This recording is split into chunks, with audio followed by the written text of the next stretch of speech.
ओम देवी कात्यायन्य नमः। जय माता दी। आप सभी का मेरे YouTube चैनल पर हार्दिक स्वागत है। आज मैं आपको सुनाऊंगी देवी कात्यायनी की कथा। कात्यायनी देवी नवदुर्गा के 9 रूपों में छठा रूप मानी जाती हैं।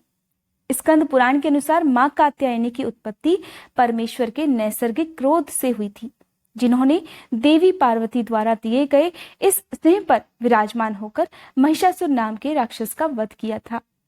कात्यायनी शक्ति की आदि रूपा है। उनका वर्णन देवी भागवत पुराण में और मार्कंडेय ऋषि द्वारा रचित मार्कंडेय पुराण के देवी महात्म्य में किया गया है। मां कात्यायनी की पूजा करने से देवगुरु बृहस्पति प्रसन्न हो जाते हैं और कन्याओं को मनोवांछित वर की भी प्राप्ति का वरदान देते हैं। आज के दिन मां की पूजा सच्चे मन से करने पर जन्म जन्मांतर के पाप नष्ट हो जाते हैं। रोग, शोक, संताप, भय आदि का हमेशा के लिए नाश हो जाता है। मां कात्यायनी की पूजा और भक्ति करने से मनुष्य को बड़ी आसानी से अर्थ, धर्म, काम, मोक्ष ये चारों फलों की प्राप्ति हो जाती है। देवी दुर्गा की तरह मां कात्यायनी का प्रिय रंग भी लाल है और इन्हें शहद का भोग लगाकर बड़ी आसानी से और बड़ी जल्दी प्रसन्न किया जा सकता है। मां कात्यायनी अमोघ फलदायी देवी होती हैं। ब्रज की गोपियों ने भगवान कृष्ण को पति रूप में प्राप्त करने के लिए यमुना नदी के तट पर मां कात्यायनी की पूजा की थी। इसीलिए मां कात्यायनी को ब्रजमंडल की अधिष्ठात्री देवी के रूप में भी पूजा जाता है। मां कात्यायनी का नाम कैसे पड़ा, इसके विषय में पुराणों में एक कथा प्रचलित है।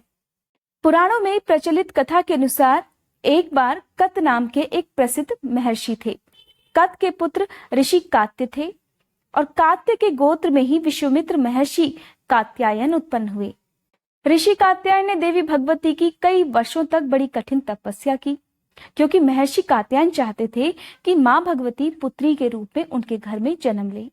महर्षि कात्यायन की इतनी कठिन तपस्या को देखकर आखिरकार देवी भगवती प्रसन्न हो ही गई और उन्होंने उनकी प्रार्थना भी स्वीकार कर ली। कात्यायन ऋषि की तपस्या से प्रसन्न होकर मां ने पुत्री के रूप में उनके घर जन्म लिया। इसीलिए इनका एक नाम कात्यायनी भी पड़ गया। देवी कात्यायनी को आदि शक्ति रूपा भी माना जाता है।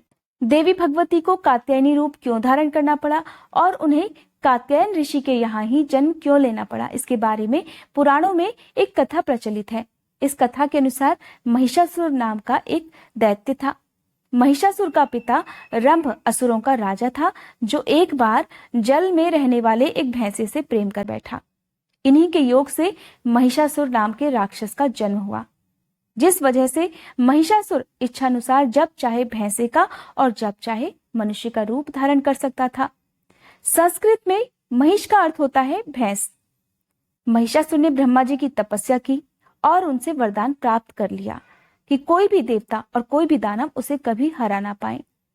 कुछ समय के बाद जब दानव महिषासुर का अत्याचार धरती पर बढ़ गया, तब महिषासुर स्वर्गलोक के देवताओं को भी परेशान करने लगा।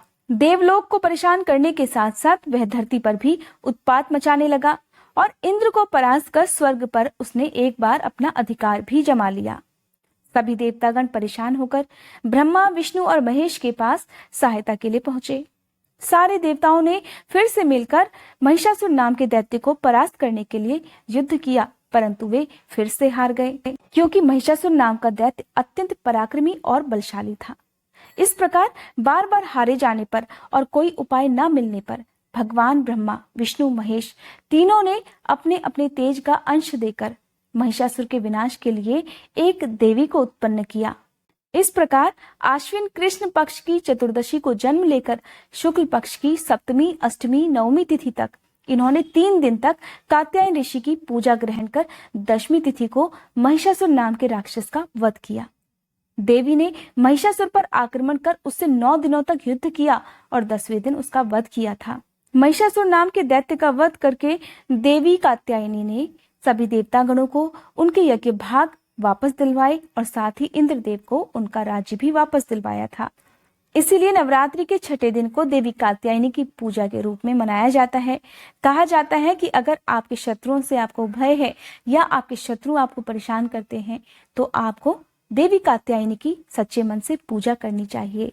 मां कात्यायनी का स्वरूप अत्यंत दिव्य, चमकीला और भव्य है। इनकी 4 भुजाएं हैं। देवी कात्यायनी ने दाहिनी तरफ का ऊपर वाला हाथ अभय मुद्रा में और नीचे वाला वर मुद्रा में उठा रखा है। बाईं तरफ के ऊपर वाले हाथ में तलवार और नीचे वाले हाथ में कमल का फूल धारण करती हैं। देवी कात्यायनी सिंह पर विराजमान रहती हैं। इस प्रकार नवरात्रि की षष्ठी तिथि के दिन जो भी भक्त सच्चे मन से देवी कात्यायनी की इस कथा को सुनता है या दूसरों को सुनाता है, देवी कात्यायनी का आशीर्वाद सदा सर्वदा उन पर बना रहता है। ये थी आज की वीडियो। अगर ये जानकारी आपको पसंद आई हो तो वीडियो को लाइक करके कमेंट बॉक्स में जय माता दी लिखने के साथ साथ मेरे चैनल को सब्सक्राइब करना मत भूलिएगा।